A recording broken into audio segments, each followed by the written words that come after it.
I chose this picture to start with because this was a wonderful exercise for me actually, and I'm really thankful for being invited because it caused me to look at what has been a vast folio of work I've kept in a big black folder, and to be able to kind of look at my career from a bird's eye view. And what I realised was that a lot of people will talk about climbing that corporate ladder.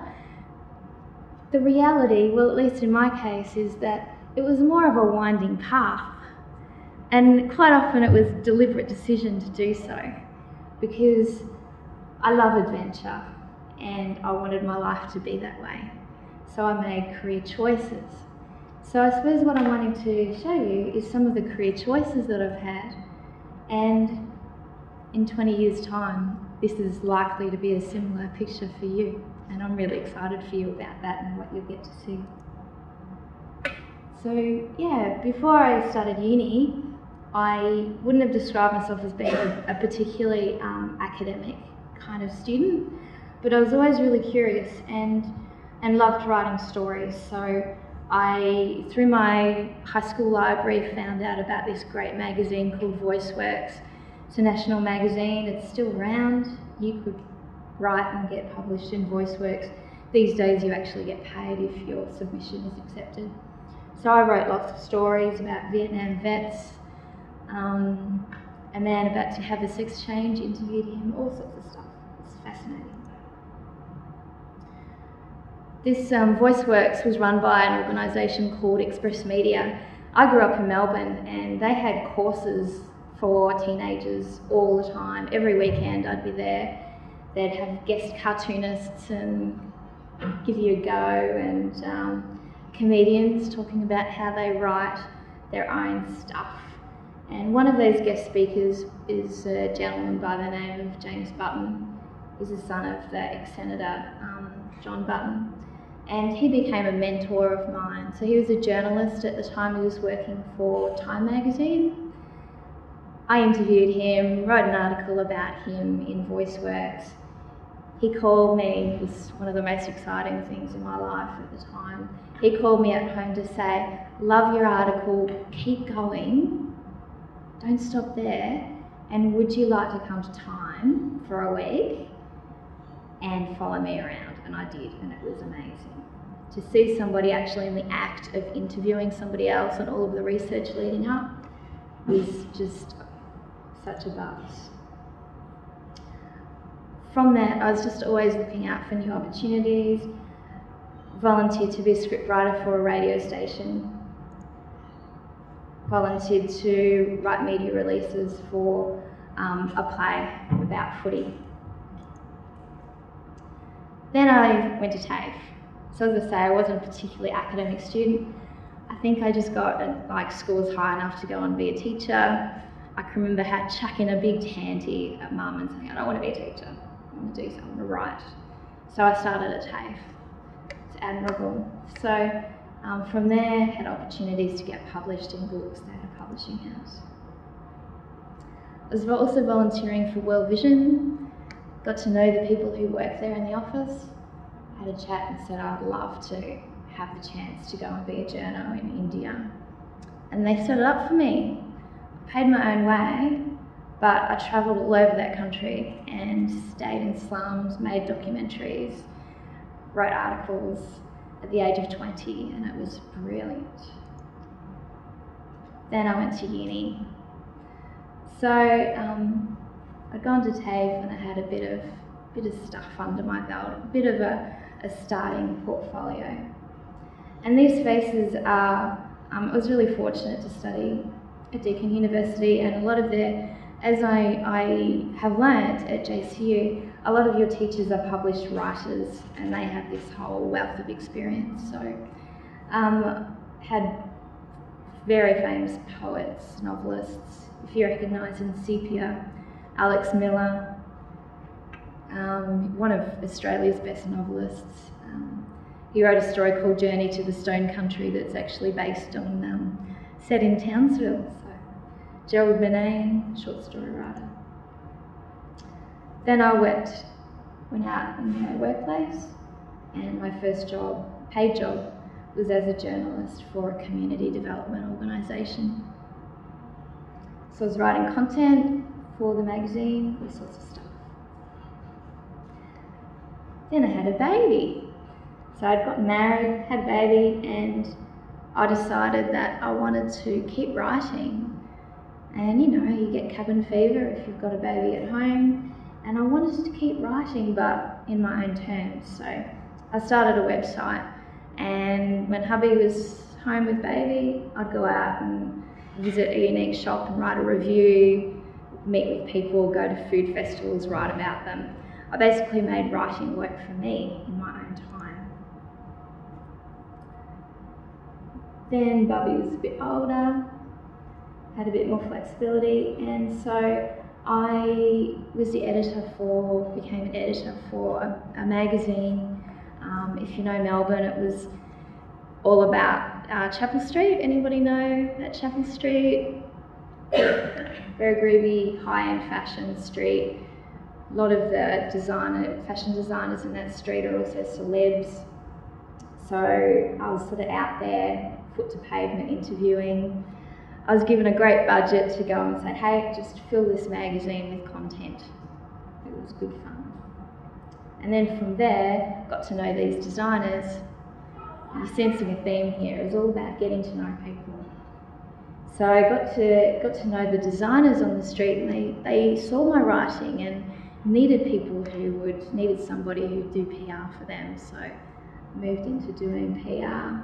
Sometimes it was in exchange for some very nice clothing, and sometimes it was paid. Okay. So along the way, I've made choices in my career, sometimes based on wanting to get a good pay packet, and that's great. You know, I want to buy a house or have enough money to work and send my child to childcare. They're the facts of life. But I'm being really honest with you, I actually just made sure that I didn't ever get myself in heaps of debt. So I had enough flexibility in my career that if I wanted to take a break and explore a new area, I could. I wasn't bound. So I knew of somebody, actually a very old woman, who had written a manuscript. She's an expert she was awarded an Order of Australia. She was an expert historian on Australian Jewish history. So I met with her and I said, I think that I want to form a publishing company and publish this book. I can see I'd gone out to visit bookstores in Melbourne who are Jewish bookstores, talk with them. If such a book was published, this was a book about Australian Jewish history from the First Fleet to contemporary time. If such a book was published, would there be a market for it? They all said, absolutely, never seen anything like that before. So I knew there was a market, formed the company, worked with the author, edited it with her, also paid an editor, went through the whole publishing process. And I learned such a great deal. And from that, and realising that not only do I love writing great content, I actually really love the whole publishing process. I love the smell of a book. I love writing something and then thinking, now where is there a market for this? And that's, if we're talking about where the industry's heading, that's your answer, really. I know in my career I started out, I want to be a hard-hitting journo, I want to be a foreign correspondent. Your goals change, and also the world's changing, where if you start out as a journo, you may end up then moving into marketing, you may move into different areas, because the world is changing to a point where a writer, a good writer, needs to be able to write a great media release, needs to be able to write a synopsis for a novel, needs to be able to write a script for a radio station, needs to be able to write and then consider, where is this content going to end up? Where's the best market for this? And that's really smart writing. So yeah, that encompasses online, but it encompasses all sorts of forums for writing. So the book did really well. I had a print run of 3,000 and it sold in 3 months. And that was because I also organised a big book launch in Melbourne, went to Sydney, went to Israel, went to Jerusalem and sold it there. I'd written the media releases, and so I was the author and myself were interviewed by media in Israel, all around the country, in Australia. Then I moved to Townsville. As life changes, moved to Townsville, and it was probably one of the best things that I did. I have to say that my parents tried to sit me down for a couple of hours to tell me that I'd be throwing my career away if I moved to Townsville. But since then, they've actually moved up. They love it. So I contacted national magazines, of course had published work behind me that I could email through to them and say, hey, you know, what do you think of my writing style? Australian Country Style magazine, the editor contacted me and said, wow, love your writing style. We're really interested in getting stories from up north, but we don't actually know of any good writers. All our good writers are based down south. It's a great market. You might want to think about it too. So they actually paid me to write a year's worth of stories. And so I travelled around North Queensland, wrote travel pieces, personal profiles on people. And it was a really interesting dialogue between the editor and myself because she wanted me to come up with story ideas so I could really take it in a direction that I was interested in. I also, being interested in book publishing, worked at Mary Who, was a speechwriter for the mayor and deputy, worked for the Townsville City Council, and used my wordsmithing to create signs that actually worked around Tiny Island Stadium, wrote media releases to promote theatre shows, all kinds of stuff. Then worked in corporate communications for NQ Dry Tropics. Again, that really pulled on other experiences that I'd had. Then, so just reasonably recently in the last couple of years, I formed a not-for-profit organisation. So it was a choice to step back from getting paid a good figure, but I could really see that what I'd gained from growing up in Melbourne and being able to go to those courses at Express Media was perhaps lacking for young writers particularly, and adult writers too. So we've got 3 programs, and I'll run through it really quickly. Lit Hub is on every fortnight from our office at Riverway Arts Centre for adult writers like yourselves, to come, and we've got workshops and writing sessions and all sorts of fun. Way of being a part of the literary community. I go into primary schools now and teach writing, right through to publishing their own magazines. Next term we'll be writing film scripts and creating short films.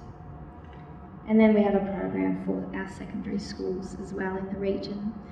So this has been, I suppose, my way of giving back to community, and I've grown a lot and learnt so much from being the director of a not-for-profit organisation. So thank you.